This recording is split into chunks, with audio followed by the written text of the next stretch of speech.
Good morning, guys. Welcome. Good morning. Welcome. Good to have you folks here with us. Good to see you, Horace, Calda. First up, Fennell Innes, Jolly Anderson, Alan Cummins. Where's Beatrice Selby? Good to see each and every one of you, wherever you guys are joining us from. We are happy to be here with you this morning. Great to see each and every one of you. Dolores, Dolly, good to have you, Horace, and all the other folks who are joining us on all of the other streams and all of the other lives and all the other pages. Guys, great to have you here. Whether you're joining us on Twitter, you're joining us on YouTube, you're joining us on Facebook, great to have you. We hope that you guys have had a good morning, you guys have had a good day. Alan Cummins, Afia, good to see you, Afia Cummins. All the Cummins are out this morning. Rihanna Mingo, great to see you as well. And all the other folks who are joining us. We were off last evening because we thought we had an important presentation or two from the National Assembly among our colleagues to show you folks. And we are going to give away during the course of the day with our podcast to what's happening with the National Assembly and those debates there, folks. We're going to give away to that during our podcast. And we're going to be back tonight on set. We're going to be back tonight on set. We gave a little way last evening, but we're going to be back on set tonight with our regular program. So you can look forward to that. And we're happy that you guys are here with us. But folks, what a presentation. What presentations those were yesterday by all of the MPs, especially those on the parliamentary opposition side. Quite some well-researched, if I must say so myself, well-researched presentations. I don't know, the government ministers got a lot of staff at their disposal who can help them with some research, basic research, but didn't seem to be as much help, at least in those presentations we heard yesterday. We hope they fare much better today, but we'll be back in the National Assembly this morning at 10, folks, and we had a lot of good presentations on the parliamentary opposition side, of which I'm going to share some of that with you shortly. I'm going to share some of that with you shortly. But it's good to see Simon and Lionel Simon, that is, and all the other folks, Precious Queen, Dolly Lennox Anderson. Good to have you folks on with us. We're going to ensure that we are shared to all the right places, guys, and it's great to have each and every one of you with us. It's good to have you all here with us, folks, as we set to head into the morning papers. As we get set to head into the morning papers, we trust that you guys are well wherever you all are joining us from. We are very, very happy that you folks are here with us. So don't go any place, and show that you, in the fashion of this show, share the live, smash that emoji button, folks. Partner with us as well, and ensure that we are shared to all of the correct places. We're going to do exactly that. We're going to take a quick second and do exactly that. We're so happy to see you folks here with us. We are extremely happy to see you folks. A lot of folks didn't make this morning. I want you all know that. A lot of people didn't make this morning. A lot of people didn't make this morning. Like, I can't even afford to get to the end of the program. But good to see you folks. Share the live wherever you guys are picking us up from. Great to see each and every one of you. We are going to just make sure that we are shared to all the right places. We dot, we T's, we cross, we I's. You all know how it goes, folks. Share the live is an awesome day to be alive and to be outside. Great to have, really great to have all of you fantastic, wonderful folks who are joining us. Really wonderful to have all of you guys here with us. We got a lot of ground to cover before we let you guys go this morning. But as we're on the back end, guys, take the opportunity to share the live for us. Smash that emoji button as well. We're going through. Good to have you here. Roxy McKinnon, Delia Silcott, Ingrid King. Good to have you, Audrey Hickins Griffith. Like, we got to skip a night here too. A lot of people come out in the morning. Festus, we see you there, Festus, and all the other folks who are joining us. Good to see you, Rhonda Gordon. Good to see you, Rhonda. Festus, I didn't even realize you. You didn't think you'd get dragged in this program, eh? You're up in the wrong place. You're wrong page. Good to see you, Festus, Rhonda Gordon, and all the other folks who are joining us. Great to see you, fantastic folks. Great to see you, fantastic folks. Wherever you all are joining us from, we are so happy. We know some of you are on the Twitter end, some of you are on the Tube end, but we're happy to have each and every one of you here with us. You all know it's the people, it's y'all who make the difference in these programs. And folks, our colleague Amanza Walton, I can't wait to get to the end of it. So let me give you guys a sample of some of what took place in the National Assembly yesterday. Let's give you guys a sample of that. Some of what took place in the National Assembly yesterday. We can't even wait to get to that part of the program. Let's give you a sense of some of what took place yesterday in the National Assembly. We had, as I said, lots and lots of good presentation. Winston, did you tune in? Mernette Joseph and Lionel Simon, Cecile Ogle, Tessa Waterman. Did you guys tune in and listen to the presentations from our members of parliament yesterday? Good to see you, Candy and Gangaram, Tony. Good to have you, Cecile. Sion Rami and all the other folks who are joining us. We had some great presentations yesterday, and why don't we start with some of one of those presentations we had on the floor yesterday. Amanza Walton is here. Amanza shadows the Ministry of Foreign Affairs. That's the portfolio that she shadows, and she spoke to some of those issues. In addition to that, she spoke on some of the issues that are happening currently right where we are.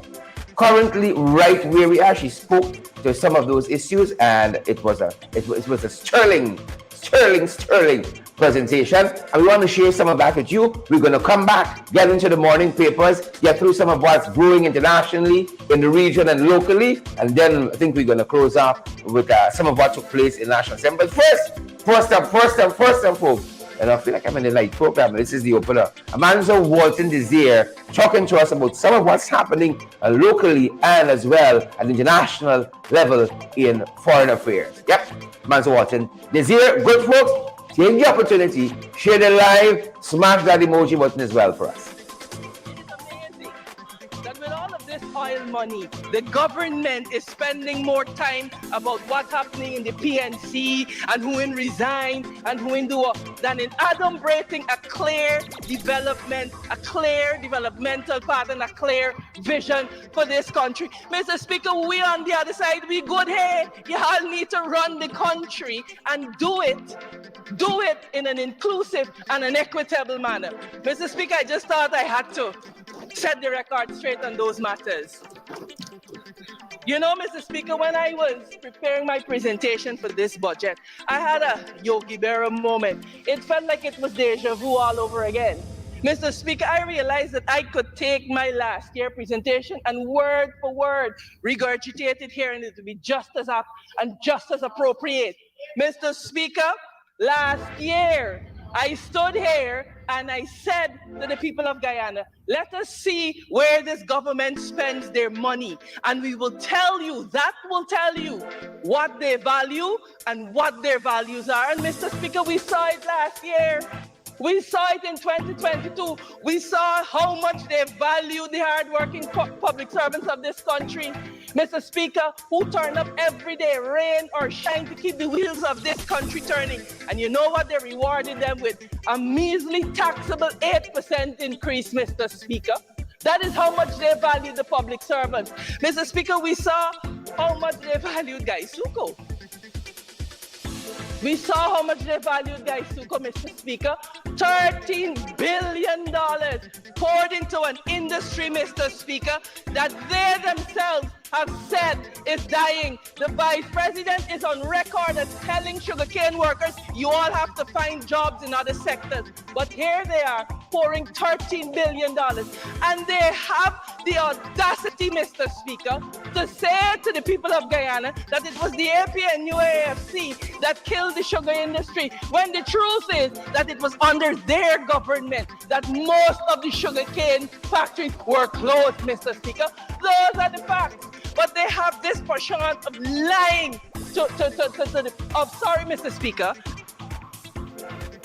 I withdraw. Mr. Speaker, they lack fidelity to the truth.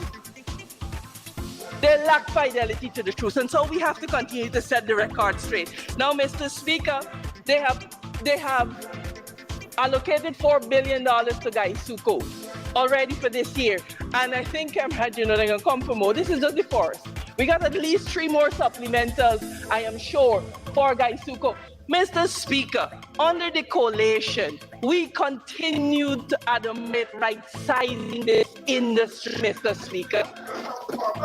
Right-sizing the industry. Mr. Speaker, When you look at the way in which this budget is couched, I want to show you how this government how they value the people.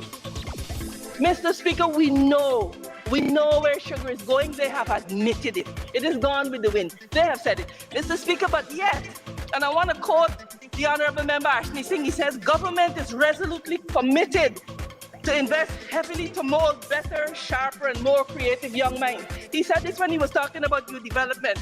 And guess what? He allocated a whopping $960 million, Mr. Speaker, to youth development. $960 million. Not even a billion. Mr. Speaker, when you look at it, Mr. Speaker, it means that the government of Guyana has allocated $35 for every youth for their youth development. But they want to talk about robust investment. Mr. Speaker, let me say this. This issue about free education at university continues to be a fleeting illusion. And then I heard their chief apologist saying to us that, oh, we didn't say in the first year, we got 5 years, so we could still do it, insulting the intelligence of the Guyanese people. But Mr. Speaker, I suspect, Chris, that they want to use it as an election gimmick. So close to the elections, they're going to come and announce free university education, as if they're the champions of free university education, when the truth is that from 1976 to 1994, Guyanese enjoyed free education from nursery to university as enshrined in our constitution. So when they come and make this big announcement, we will simply remind them that you're not doing us a favor. You are simply righting a historical wrong that you committed against us, the people of Guyana. Mr. Speaker, and that is the thread, sir, that is common throughout this entire budget. The ability of this government to do more for the people of Guyana is present, but their willingness, sir, is absent, is woefully absent. You see it through the way they apportion and what they allocate to. Mr. Speaker, as a result of this, in the midst of plenty, there is poverty. 48% of Guyanese are living below the poverty line. And this is not the AP and UFC collation stats. These are the stats by the reputable organizations from which we get the statistics. 48%, Mr. Speaker, according to the World Bank. According to the World Bank, just in case I'm not clear, they said, sir, that 43% of the Guyanese are living under the poverty line. Mr. Speaker, they have said, Mr. Speaker, the FAO in 2023 said that 43% of Guyanese cannot afford a healthy diet and that 5% of Guyanese are malnourished. That is what the FAO report says, Mr. Speaker.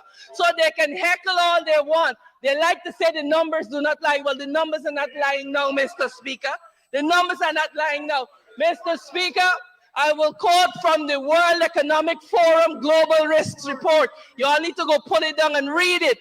The World Economic Forum report says, Mr. Speaker, that the cost of living crisis is the #1 risk the world will face in the short term over the next 2 years and in the long term for the next 10 years. That is what the World Economic Forum report says, Mr. Speaker. And yet, sir, with all of this empirical data that is showing that we are suffering, Mr. Speaker, this government, sir, allocated a measly 0.5% of this budget to address cost of living and the cost of living crisis, Mr. Speaker.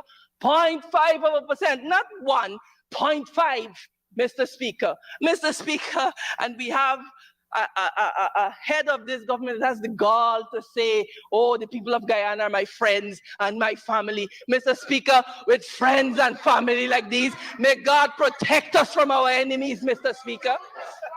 May God protect us from our enemies. Mr. Speaker, this is serious. Mr. Speaker, more can be done for the people of Guyana who are suffering. Mr. Speaker, that sweeper cleaner who earns $85,000 a month, Mr. Speaker, $50,000 on rent, another $15,000 on transport. She has to spend $10,000 a week to feed herself and her 2 children, Mr. Speaker. Mr. Speaker, that is the end of her salary. She still has not paid GWI. She still has not paid GPL. And the head of this state, Mr. Speaker, the head of state and his government have the temerity to put in the budget that they are studying cost of living measures. For the last 2 years, Mr. Speaker, they have been studying and consulting, and the people of Guyana are starving. And while the Rome is burning, Nero is fiddling his thumbs.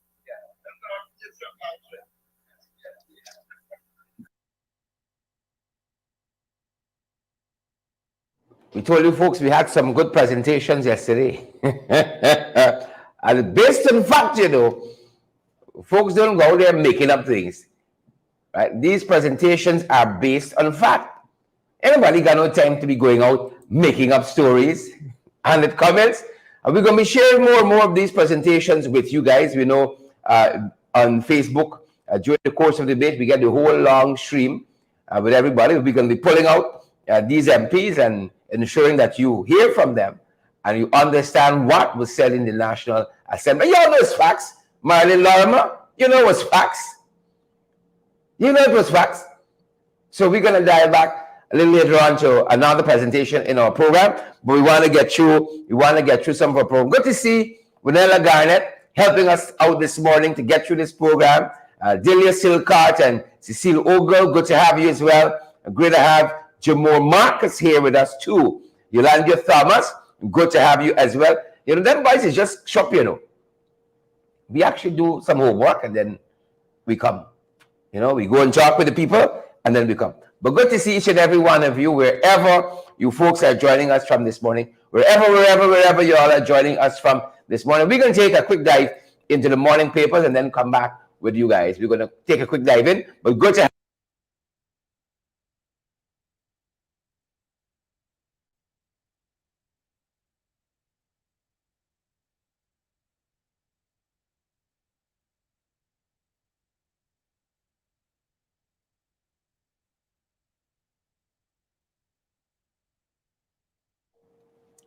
lots and lots happening on the morning papers, folks. Lots and lots happening on the morning papers, and we'll be happy that you folks are here with us. A lot happening. Plenty happening in the morning papers. And we trust that you guys are great. We trust that you guys are well, wherever you all are joining us from. We trust that you guys are well. You're fantastic. Great to have each and every one of you with us. Good folks, we are delighted to have you folks here with us. Very delighted to have you all here with us. Again, great to see each and every one of you wherever you all are joining us from, and we head right into the morning papers. Good folks, right into the morning papers. And this is one of the headlines that we're looking at this morning, guys. Just one of the headlines we're looking at this morning. Christchurch students are back at school, quote unquote school, back at school this morning, and you know they had a big fire down there, and they're now housed at the Cyril Potter College of Education, the Cyril Potter College of Education. And you know, we saw quite a few reports circulating which suggest that they are, quote unquote, again, comfortable there at Cyril Potter College, and we hope that that school can really get back to normalcy, you know, and that government's paying no effort in bringing back that building, and don't sell it to none of their friends, their families, none of the favorites. Don't sell it to none of them. We're so happy that they are getting back to a sense of normalcy. We got to stop burning down the schools, you know. People got to stop burning down the schools. You must stop this foolishness. And we've articulated here the amount of schools that have gone up in flames. 6, 7, 8 since August 2nd, 2020. No, them boys never put no big stock in education anyhow. Never put any big stock in education. And so while that's happening, and this is one of the other headlines that we're seeing out there, good folks. One of the other headlines that we're seeing out there, GRA. I think we raised this with you, but it's worth emphasis if we have. GRA sent off a lot of their staff, fired them after an investigation revealed that they had a lot of cook up here. License racket. Yep, selling licenses. And we quoted one story where a man said, you know, 100 was it $40,000? There's a policeman right now, I hope he's watching us. A man paid him $100,000 for a license. Right? When the man realized what was happening and won back his money, got the man on a run around. You know yourself, I know your name, I know your rank, I know your station. I'm going to talk about this a little more this evening, this particular one here. This particular one here. $100,000. The police force, if Mr. Hickens really sincere about cleaning up this force and professionalizing it, got to move in a direction like GRA. You find some of these culprits and you send them off. Right? For conduct unbecoming, likely to bring the force into disrepute. This is conduct of that nature. 100,000 every month, you get 5 people, 10. Right? He's not a policeman anymore. He's a lobbyist, licensed lobbyist. Right? You finish with police work, Shaquille, Kingley. Yeah. That's what them boys going on with. Take it easy now. It's not easy. You think it's easy. Not easy the least bit. Not easy the least bit. That's some of the stuff we're seeing in the morning papers, folks. And here's another headline. Another headline close to where some of you folks are. Another headline for you. Another one. Look at this one. Is it the right one? Yep. Now, these folks here, the Gonzales, lived on a street in Ogle. And for all the reports that we have and the information we've seen, they were some upstanding people, helped their neighbors and such and so forth. And now their son, through his hard work, a whole street is going to be named, was named after his father and mother, both of whom died from cancer in 2010 and 2011 respectively. And now these guys are going to be immoralized in this way, by having the street in Ogle named after him. I think it's a very good gesture, right? To have this street named after the Gonzales. Irene and Augustus Gonzales of Ogle. And the son said that the street is now named Gonzales Street. It was an unnamed street before that in Ogle. And it was recently commissioned in their memory. As I said, both of them died of cancer in 2010 and 2011 respectively, and their son Ryan has been pursuing this initiative to have his parents recognized in this way, having contributed significantly to that community there in Ogle. We say respect and manners for that. You got a street name after you. You know you've done something productive with your life. You've done something productive. I want to say congratulations, and FYI, Ogle has a new street in that sense, a new named street. Julian Mars and Loki Howell and all the other folks joining us, Cecile and Don Baines and Lionel Simon. Ogle has a new street, the Gonzales Street, and it's well-deserved, I think, well-deserved recognition. If you work hard and so on, people must be able to recognize you in that way, if that's what they want to do. If that is what they want to do. And finally, they're telling us that all of the programs that are coming out from the Goal Scholarship Initiative will represent inclusion. Well, that's really difficult to believe. Right? I don't understand why such an initiative, one, could not come through UG, University of Guyana. Right? And how come, is it Texila getting the majority of these scholarships? Is it? I know it's an offshore, one of those offshore schools. I think it's Texila getting a lot of these scholarships. Right? A lot of these scholarships. So while Parag is saying that all programs reflect, all of the programs reflect inclusiveness, We should write on this program here.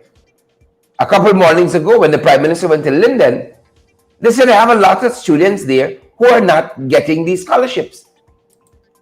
Students who went to Bishops, Queens, President's College, and have been denied these scholarships. So when Parag says that they got a lot of scholarships giving out and they're very inclusive, well, the evidence on the ground seems to suggest very, very differently. The evidence on the ground seems to suggest very, very, very differently. Yep. And we're going to continue pursuing that. We're going to continue pursuing that. And those are just a couple of the folks, a couple of the things, guys, making the morning papers. Just a couple of the things making the morning papers today. We want to get into some of what's happening, some of what's brewing internationally. We're going to start from that front. Some of the things that are brewing internationally, we're going to start there. And then we're going to work our way back to what's happening in the region, guys. And then some of what is happening as well. Some of what's happening in the 592. Can't forget yourself. Talk about some of what's happening in the 592.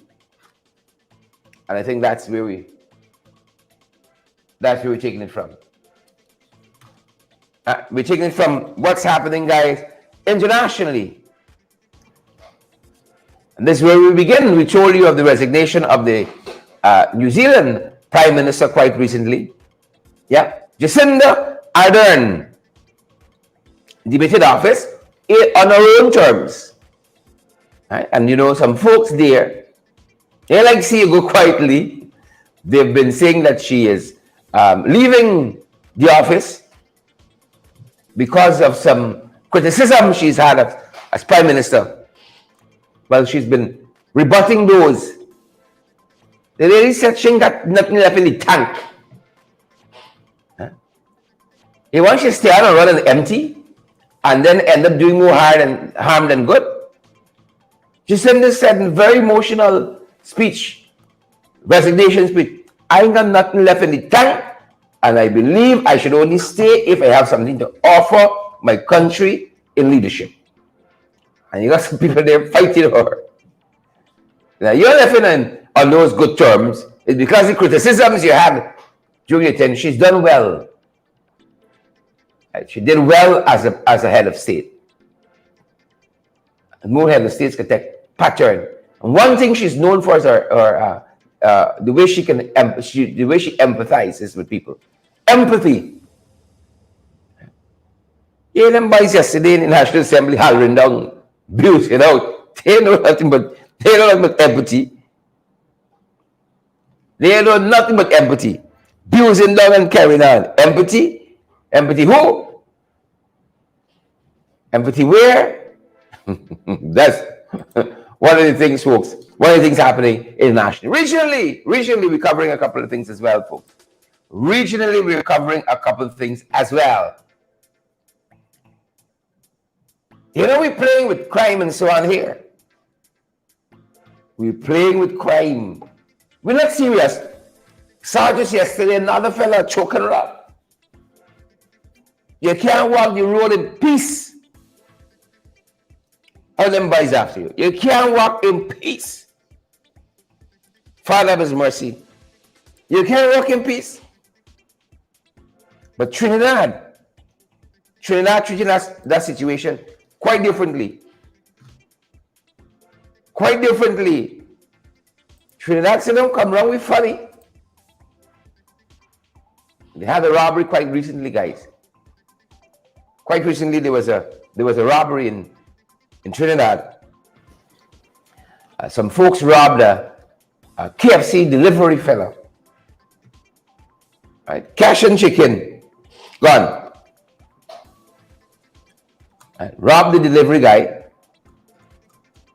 And it didn't end so nicely for them. Didn't end so nicely at all. This is an area called Mayaro. Police killed 3 of the suspected bandits. After they robbed the guy of his money and whatever else he had. Police didn't take too lightly to them at all. Not one bit. And we got to get serious on crime here. But you see Robeson, right? Robeson playing games with your life and my own. When you look and you see the impunity with which those robbers choke and robbing people, breaking in your house, killing you, and all kinds of foolishness, you got to get a very, very serious, no-nonsense Minister of Home Affairs. This one here, 3 years in, I think we can say, without successful contradiction, right? This is not it.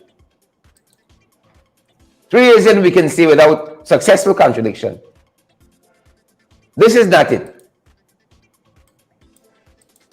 This is not it. And we can do a little better. So Trinidad has gone in a totally different direction. Trinidad has gone in a different direction. And saying, don't come wrong, we funny. We take care of business down this side. And these fellas tested them. Three of them. Yep. We see if you can do the time, or doing time permanently. Don't do the crime. Don't do the crime. Don't do it. Don't do it. I'm talking a little bit about what's happening in the 592 now, folks. In the 592, we got a couple of things happening. I think you folks ought to know about. A couple of things happening in the 592. We circle back to the National Assembly. A couple of things happening in the 592. The year start in not a good way. And I tried to find other words, but none of them coming. None of them coming at all. The year start a little thingish. The year start a little thingish. And this is the first issue we got to deal with here. Is this mutilated body of Nazaleen Mohammed that was found quite recently. Nazaleen Mohammed of Belfield squatting area, 47 years old, and her body was found floating in a canal at Hope Lowlands. Several marks of violence. One of the most chilling is that her abdomen was slashed, and they said her intestines were protruding as the body lay face up. Right? Face up in this canal at Hope Lowlands on the East Coast. And her son told police that he's 32. He said he received a call from his mother's phone, but he heard a male voice on the phone and recognized the voice as one of her ex-partners. And he could hear his mother's voice in the background asking for her phone. And then the conversation was cut. And hours later, a neighbor stumbled on Nazaleen Mohammed's body in that canal in Hope Lowlands on the East Coast. As I said, she's originally from the Belfield squatting area on the East Coast there. And prayers go to her family, not only to lose a mother, a sister, a neighbor, but in this very dastardly fashion. Can't be easy at all. It just can't be easy. Margaret Nelson, too much bloodshed since this year start. Annette Cummins, Daphne Aaron, Robert Allen, much too much bloodshed since the year start. And that's just one of the issues we're dealing with. And then we got this one that took place about a decade ago, 2010 it was. Foot Cow Harris. What struck us in the latest report on this story is how cheap some folks think your life worth. How cheap Clementine Foot Cow Paris, not Harris. Clementine Foot Cow Harris Paris. She lived in border there, and you know, some of the information surrounding this case seemed to suggest that Foot Cow Paris was killed over a land dispute. A land dispute. And the person who was paid to do this killing, folks, it's so chilling. Right? Brothers Orwell and Clement and Cleon Hines. Orwell and Cleon Hines. Right? They say we're paid a total of $85,000 to kill 72-year-old Clementine Foot Cow Paris. And it is suspected this is over a disputed land, disputed property. For $85,000, one person get paid $85,000, the other person get $5,000.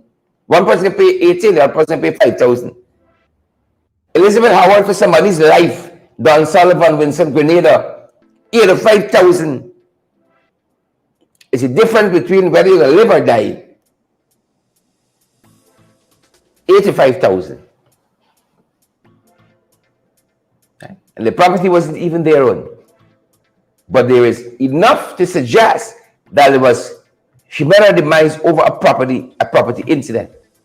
And the account says that they entered the yard in where she lived in Border. Somebody was sitting on the step. They restrained the gentleman, called for her by name, and as she emerged from her bedroom, they shot her several times. $85,000. That's whether you live or die. $85,000. Believe it or not, $85,000. Yeah, $85,000. Let me track in this other story. A wanted bulletin has been issued for Adrian Leon. He's wanted in collection and trafficking in person. Now, if you remember when the DEA visited with Anil and Dalal last year, I think it was, they said they don't only want to see arrests for trafficking in persons, they want to see convictions as well. And the police, Guyana police, put out a wanted bulletin for Adrian Leon,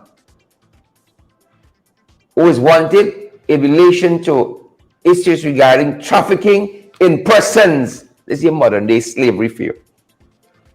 So if you all see Leon, nearest police station, if you all see Leon, yeah, I think we might have jumped something here. Yeah, this one, you know, we saw the Minister of Labor saying that this year government taking back lands from them co-op societies that unproductive. Mobilism, not utilizing the lands. Remember, them bison like sea land. So more bullyism, more hardships, more protests coming. It's coming, it's looming. And when you thought he would have said anything of substance yesterday, manages a whole ministry, if you hear nonsense, year after year, I'm so disappointed. Joe Hamilton has been in the National Assembly for a long time. Nothing to show for it. You come with a little pattern as a new MP. Say, all right, I might disagree with the politics, but at least he show up and he put forward something. Pure nonsense. All of them looking back, as Amanza said, what the opposition doing? What the opposition did? And they got whole ministries, allocated billions of dollars, and they can't even speak to the programs in those ministries.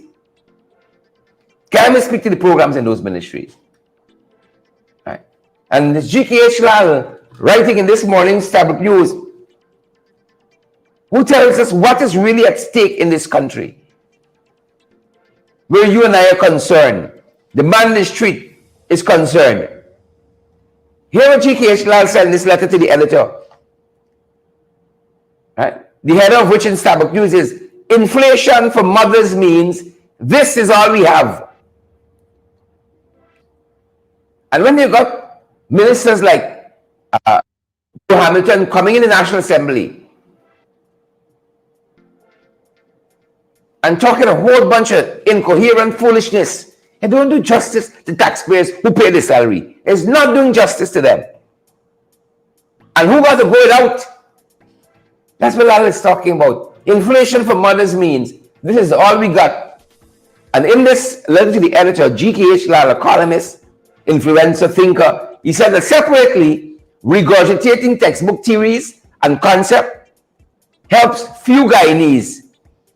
Real people are bleeding through their noses. I feel like the Guyanese doing without are clueless, right, to what inflation means. He says, I will define it from their perspective. To the poor man, inflation means you can't buy. It means you can't buy. Therefore, you can't have. While Joe Hamilton and his colleagues are wasting this nation's time in the National Assembly. Right? You can't buy, you can't have. Story done. He goes on to say, impressive is our learning about too many dollars chasing too few goods.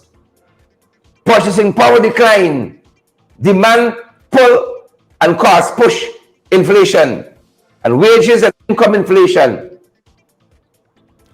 But he says more than this. Observe the woman checking prices and then turning away empty-handed, chest fallen. Inflation for her means telling her family, this is all we have. Let's pray.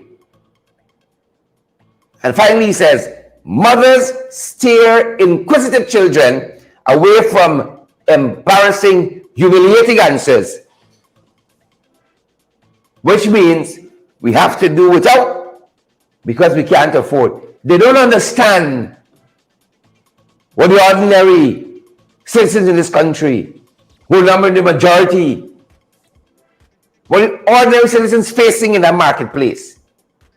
Every time you go shop, prices increase, things gone up. Inflation for mothers mean this is all we got. But them boys ain't catching it, you know. They ain't catching it. And yesterday in the National Assembly, we saw MP Nema Fubas, you know, trying to make them understand, trying to make them catch it, but then check your learning. That's what we say. Then check your learning. Then check your learning. Listen to some of what Member of Parliament Nema Fubas, speaking from our experience in Caneview, Mocha Arcadia on these bank there. The hardship of those mothers whose homes were broken down so callously by this uncaring, uncouth government. Here's some of what MP, Member of Parliament Nema Fubas said in her presentation, National Assembly, yesterday morning. As a matter of fact, MP Nema Fubas opened the debate yesterday morning for the parliamentary opposition. Adjectives which crossed my mind along with the many unparliamentary terms as I listened to the laborious presentation by the Honorable Member Ashley C. At the end of his presentation, I had to try to navigate all the history, jargons, and untruths so I can educate my fellow Guyanese what they should be bracing for. Mr. Speaker, it's amazing when you are dealing with uneducated people. Mr. Speaker, on the matter of history, since the PPPC government was placed into office in 2020, their first budget, a plan for prosperity, resulted in the destruction of the people at Success, East Coast, Demwaro. Their second budget in 2021 was set on a path to recovery with economic dynamism and resilience. But what we saw was the average Guyanese being resilient with the economic doom. When we thought, Mr. Speaker, when we thought those on the other side of the house who are in recovery after being out of office for 5 years and had learned something about serving people, 2022 proved no different. With the largest budget, Mr. Speaker, the Guyanese populace got a good feel of what it meant to be steadfast against all challenges. Steadfast against all challenges. Mr. Speaker, challenges of the high cost of living, with prices climbing, shelled from $100 to $500, sugar from $300 to $500, oil, Mr. Speaker, from $360 to $800. All of these challenges, Mr. Speaker, the Guyanese populace had to deal with. The grants, Mr. Speaker, static, but the prices keep climbing, and the people clinging for survival. Businesses enjoying all the removal of taxes, but what can they say? Were the customers benefiting from this tax reduction? I ask those on the other side of the house, can you tell us if the customers were benefiting from all the tax reduction given? What measures were in place to ensure that customers benefited from the tax reduction? Mr. Speaker, from my investigations, we have not. These challenges were further complicated with the 7.2% inflation rate as stated in the 2023 budget speech that lashed Guyanese in every possible way. Mr. Speaker, as an ordinary citizen, I went through and I was wondering this 7.2% inflation. And then I called all the people I know, because those on the other side say they know all the maths. So I called pension, 28,000, and if you calculate a 7.2%, that is increased, you actually find in $2,016 less. So the pensioners actually got $25,984. That's all they could benefit from when they go to the shop. Mr. Speaker, when you talk about grants, $25,000, you do the 7.2% from it, they actually benefit with $23,200. You talk about the $40,000 and the part-time jobs for the $40,000 a month.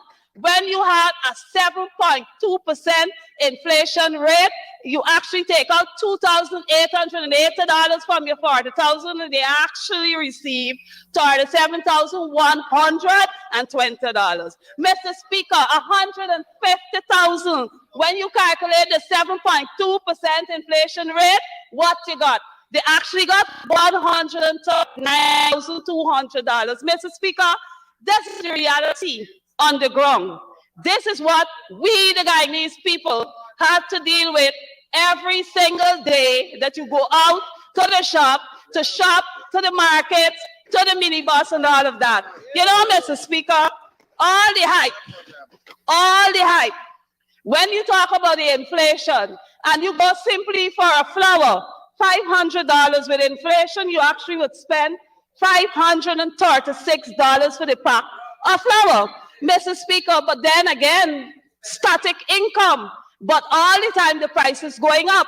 The people at the shop, Mr. Speaker, if they go to the minibus and the minibus increase the fare, when they come back, they would say $536 plus $2 for the transportation. So the ordinary Guyanese will pay $538 for the flour. Mr. Speaker, if they go to the market and they have to get a cartman to push the product to the minibus and they increase their monies, that price will go right back to the customer. So the reality is, Mr. Speaker, that is what our Guyanese populace have been dealing with. And when we examine budget 2023, we do not see any additional measures to bring ease to it. So the question is, did the government actually do any evaluation to come up with new measures that can bring relief to the people? You will talk about the increase of pension to 33,000, but now you have to wonder, Mr. Speaker, how will the inflation rate affect this increase? What will be the inflation rate that will affect what will take place this year? So the seniors, as much as they would be happy to have $33,000, Mr. Speaker, then it is the responsibility of the government, Mr. Speaker, to find additional measures to help the seniors and all those that are getting this little pittance for increase so that they can survive. What happened? Why is it that the pensioners can't turn up at the pension office and collect a bag of basic grocery with the additional $33,000 that can bring some proper relief to the people, Mr. Speaker? These are...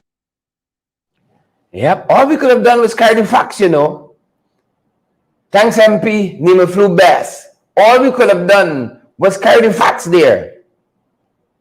Carry the facts, nothing else. Just the facts. Took the facts. Them boys don't like the facts, though, I can tell you that. them guys don't like the facts at all. Annette Cummins, Sherry Ann Douglas, Waterman, Denise McKenzie, Jimmo Marcus, Maxine Muller, they don't like the facts. Right? Ganesh Mahipaul, Member of Parliament, who shadows the Ministry of Local Government and Regional Development. He had some facts. They didn't like it. They didn't like it. Take a listen to some of what Ganesh Mahipaul said yesterday in the National Assembly. I would like to begin offering my congratulations to the competent staff at the Ministry of Finance for their hard work in preparing this budget. However, as I listened to the senior minister within the Office of the President with responsibilities for finance presentation, it became clear that the utopian rhetoric and clever use of statistics do not mask the reality of the dire state of our nation's people under the current PPPC government.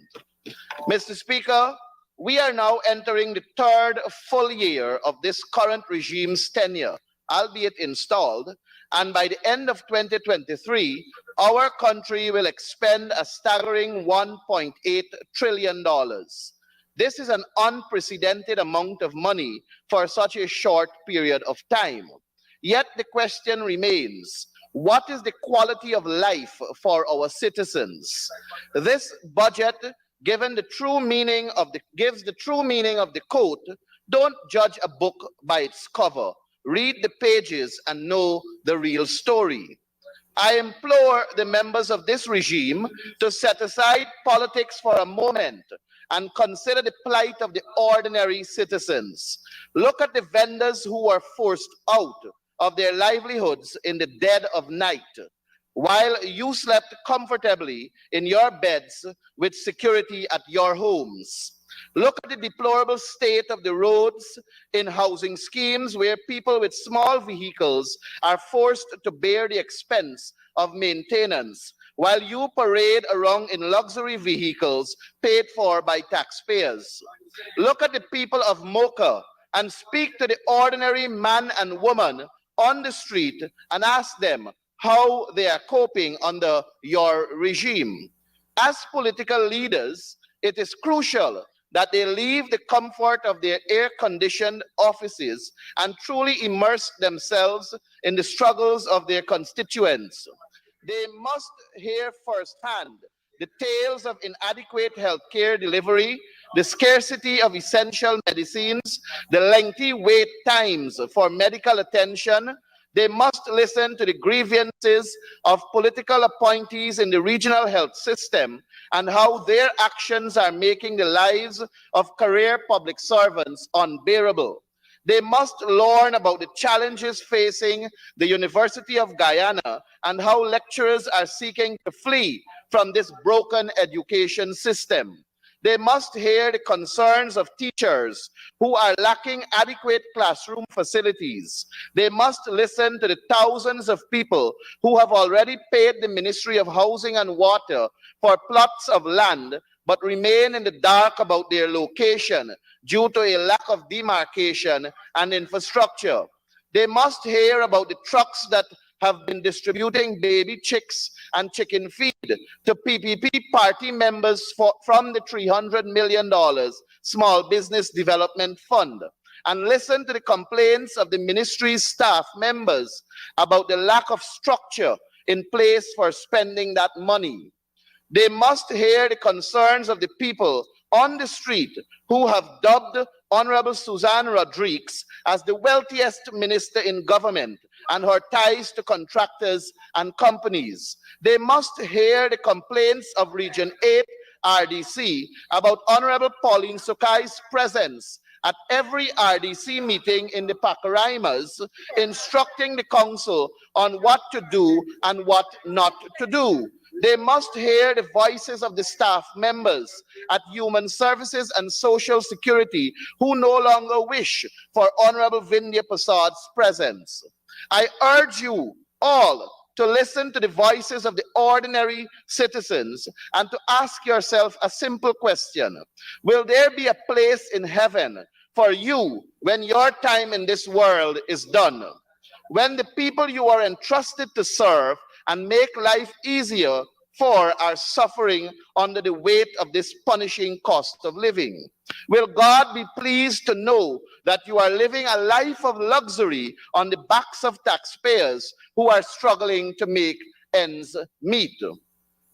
The PPPC regime's tyrannical behavior in their deliberate exclusion of the main political opposition in the budget creation process is a blatant violation of the principles of good governance and democratic consultation, as outlined in Article 13 of our Constitution. Their actions are a blatant disregard for the voices and opinions of the more than half of the population who continue to support the opposition. This tyrannical behavior is not only a violation of our democratic principles, but it is also a squandering of taxpayers' hard-earned dollars, instead of fostering an inclusive democracy that truly represents the will of the people. This regime, since 2020, is defined by mismanagement and corruption and is leading our country to the brink of a class crisis that threatens our future prosperity as one people, one nation, one destiny. The discovery of significant reserve presents an incredible opportunity for Guyana to secure its future. But this government's inability to manage our resources responsibly means that the benefits of economic boom are not being felt by the absolute majority of Guyanese people. It is a travesty that under the PPPC, the people of Guyana have not seen the fruits of their own labor and resources. The widening wealth gap and increased poverty in our nation is a dire result of this government's failure to prioritize the welfare of its citizens. As we stand on the cusp of this economic boom, it is crucial that we demand accountability and transparency from the squatters in government in the management of these resources. The future of Guyana depends on it. We need a legal government that prioritizes the needs of all citizens, regardless of race, ethnicity, or socioeconomic status, and uses this economic opportunity to spur inclusive growth, reduce poverty, and create jobs for all. Together, we must demand a government that works for the people and not just for the select few. It is clear that the PPPC government's rhetoric of one Guyana is nothing but a shallow political ploy.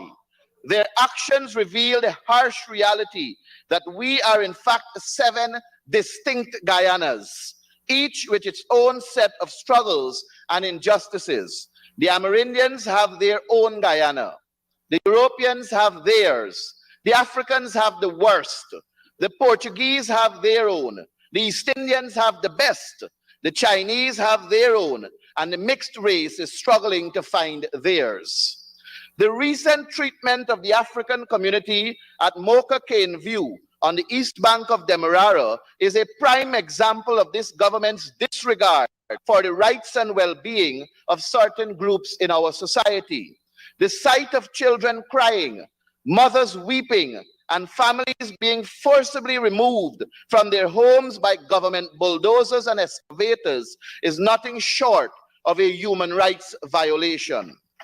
I saw with my own eyes the ruthless and indiscriminate destruction of the homes and livelihood of innocent people by the operator of the excavation equipment. The operator, with no regard for the lives and well-being of the people, demolished the homes and cruelly crushed everything in its path. In some cases, even digging a hole and burying the personal belongings of the affected families. The sight was truly heart-wrenching. As I watched helplessly, a hard-working businesswoman, who is also a mother, lost her home and her business in a matter of minutes. The destruction of a large number of Banks DIH beverage products was also witnessed, a loss that was totally unnecessary. Comrade Speaker, this is not the kind of society we should be building. We cannot allow this kind of inhumanity and disregard for the rights of the people to continue. It is a sobering reminder of the urgent need for real change and a government that truly represents the interests of the people, not the interests of the powerful and the elite. We must work together to create a society where every Yep. Welcome back, guys. That's just some of what went down yesterday, and we're going to continue to keep it real for you guys. We sat down for a couple of minutes as well yesterday with the leader of the opposition, Mr. Aubrey Norton, and we picked his brain what he thought about the presentations on both sides of the house. We picked his brain what he thought of the presentation on both sides of the house, and this is what Mr. Norton told us, leader of the opposition, leader of the People's National Congress Reform. These presentations this morning throughout the course of the day from both sides. Give us an assessment based on budget 2023, how the presentations went. I would say that the opposition was on target. One of the cardinal elements of our presentation so far is that they sought to ground it in reality.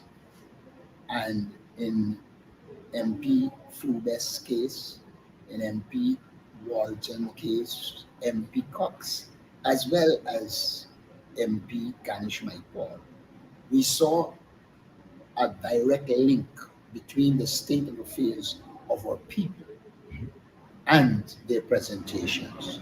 They were able to bring out, one, the high cost of living, two, the absence of measures in the high cost of living. There was some amount of focus on the fact that there's nothing to deal with poverty. I thought in Ganesh's presentation, he was able to underscore the mismanagement that is occurring in the Ministry of Regional Development and to point out in clear terms that the government's intention is high levels of corruption by giving direct information as to the areas of the slush fund. And if one remembers it was just the tip of the iceberg, then when one goes more in depth, one will be able to see what is happening. I think also Amanza was able to point out that there's no foreign policy construct around the budget. The budget is like if it is operating only in the economic realm, but that the foreign policy element has no role to play. And I think she was able to bring that out, and that is critical because a small country like Guyana has to navigate the international world, and you therefore need a foreign policy strategy to be able to help you as you navigate the world. And this is more so in terms of oil and gas, which I will deal with when I'm speaking. I believe we were able to point out that the government is inhumane. All of our speakers mentioned the treatment of the people at Mocha, which I think is critical because we need to highlight the fact that this government shows no care for the people. I think all the speakers have been able to establish that this is a budget for PPP elite, their friends, family, and favorites. And I think that summarized it because when one looks at the measures, and this was also pointed out, all the things that they are celebrating would have contributed minimally to impacting the lives of the people and therefore not worthy of any significant mention. So I would think that our members of parliament did a good job of putting the budget in context. Clearly, our positions are so clear that they affected our opponents. I was watching from the screens Kwame McCarthy. I'm still trying to work out what he was saying. What was his position on the budget? He seems to be in the views out mode, but with no substance. He was followed by, I think, Sonia, who was a disaster. I cannot identify one proper defense of the 2023 budget. It was so pathetic, not even ministers were clapping. And I think when Ashley recognized that nobody was clapping, he started clapping so that it doesn't look as bad. So to me, the government produced a budget that is vacuous. They produced a budget that is not in touch with reality. And so the government side is finding difficulty in terms of defending this budget. And every speaker after speaker, you will see a kind of inertia, if is the right word, on the government side. And that you can see that they're not upbeat by the things they themselves are saying. In my opinion, therefore, I think our speeches were properly prepared, different levels of delivery, but all of them good at the level of delivery.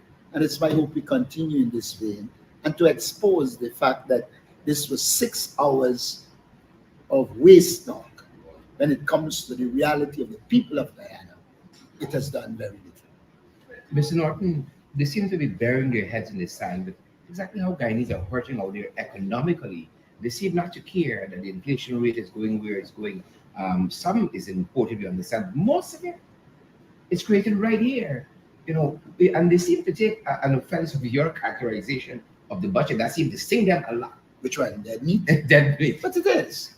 Look, if you accept that cost of living is high, inflation is high, then it is incumbent on you as government to put measures in the budget that will deal with these issues. The first thing they do is rehash the measures they did last year. And those measures did not bring relief.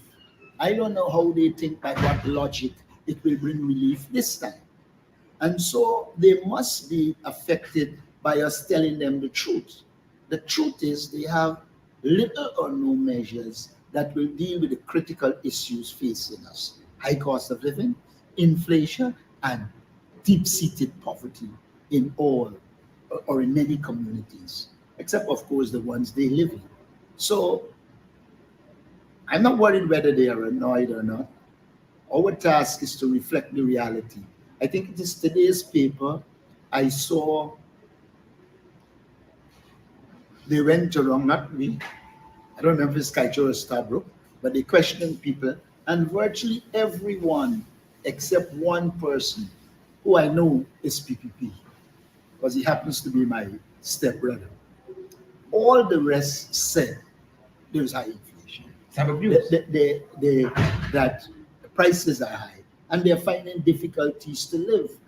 But the salary at which our ministers are living, etc., unless they make a special effort to be among ordinary people, and I'm not going for pitch opportunity, they like that, but I'm talking going and experience them, being around them when they have nothing for breakfast, nothing for lunch. That is the experience that is needed to bring them to the senses. Anybody could hug up a person and take a picture. That doesn't tell you the reality of the person. It is when you open the child's lunch kit and there is nothing that you see the reality. It is when some children go in with their lunch kit to eat and another set of children have to go in a corner without anything. Then is when you're seeing the reality and they're unwilling to face that reality. So when I say it's a dead meat budget, it is really dead meat. It has nothing eatable for the people who need to eat. Mr. Norton, I know you don't want to tip your hands too much, but what can Guyanese look forward to hearing in your own presentation coming up on Friday? Clearly, as I understand what we are doing, all of our speakers will deal with the critical issues. What I will do, in large measure, is to come and wind it up by indicating our people-centered vision for Guyana and how an APNU AFC government will lead Guyana and carry them in the direction of prosperity. And not just prosperity, but prosperity for all. The problem here is not mere prosperity. There's no doubt that there are people that are prospering, but is that elite, friends, family, and favoring? We want to see the people of Guyana prosper. And it's that direction I was in presentation. Fantastic. Looking forward to it. Thank you, sir. Yeah, that's it, folks. That is it. That is it. That is it. Just some of what took place yesterday among the speakers. Our talk with Mr. Aubrey Norton and the overall accomplishments of the day yesterday. And we're happy that you guys have been tuned in. As we said when we started, folks, we're gonna not be on with our podcast to give way for you guys to see what's happening in the National Assembly during that lunch hour there. But we're gonna be on this evening. We're gonna be back to normal this evening, folks, on our In the Ring broadcast. We're gonna be back. We're gonna see you guys at that end tonight. And we're going to recap on some of what happened during the course of the day. And we're going to talk about some other issues as well. But good to see you, Maureen Williams and Ingrid Crawford, Marilyn Lorimer, Michaela. Share the live, share the stream, share the link. Those of you joining us on the Facebook, give it a share, folks. Ingrid King, good to see you. Maxine Monroe, Annette Cummins, and all the other guys joining us. Michaela, Andrew Coates. Good to have you as well. And all the other folks joining us. We're going to see you guys right back here this evening, right back here this evening. Again, we're going to make way. So we're not going to have any podcast this week because we really want you guys to be able to benefit from what's happening there during the debates in the National Assembly. So take care. We're going to see you guys back this evening. Stay safe out there, guys.